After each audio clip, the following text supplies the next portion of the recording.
Hi, I'm Dr. Joan Friedman. Welcome back to Twin Tuesday. I want to talk today about a difficulty I had in treating the a spouse of a twin.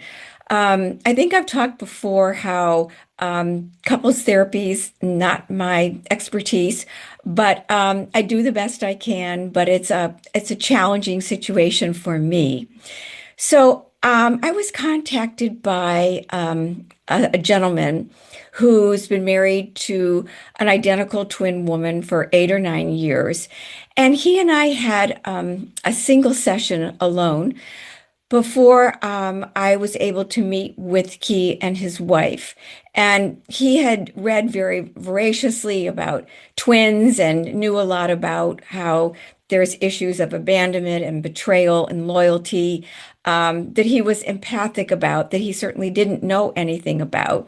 But he had been becoming increasingly annoyed by his wife's persistent involvement with her sister. And he felt that some of these issues needed to be addressed because it was very much affecting their marriage as well as their joint parenting capabilities. So I agreed to meet with he and his wife, and it was sort of a disaster from the get-go.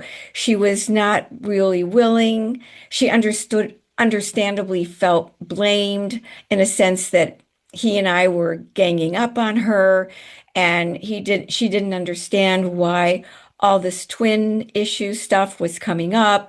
It was too difficult for her, and it was very difficult for her sister and for her mother because they had organized their lives in a certain way, and the mother and this twin sister expected this woman's involvement to continue as intensely as it was. So, with her husband asking or requesting that the involvement be minimized, of course, she became angry and defensive and didn't understand why all of a sudden, after having things be going along for 8 or 9 years, that he was asking for changes and asking for some compromises about the way that they were getting along and the way that they were parenting.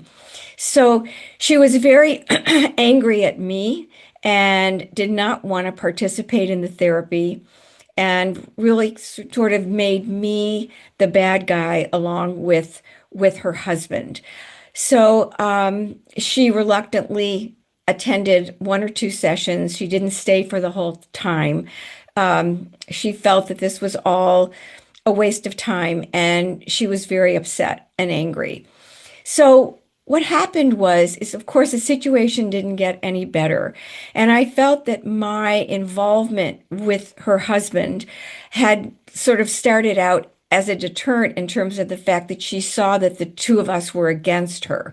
So my recommendation was that I should not be involved anymore and that they should try to find a marital therapist, and they could kind of start from the beginning where there's not this triadic mess, because she's already in a triadic mess with him and her sister, and now I created another triadic mess with him and her.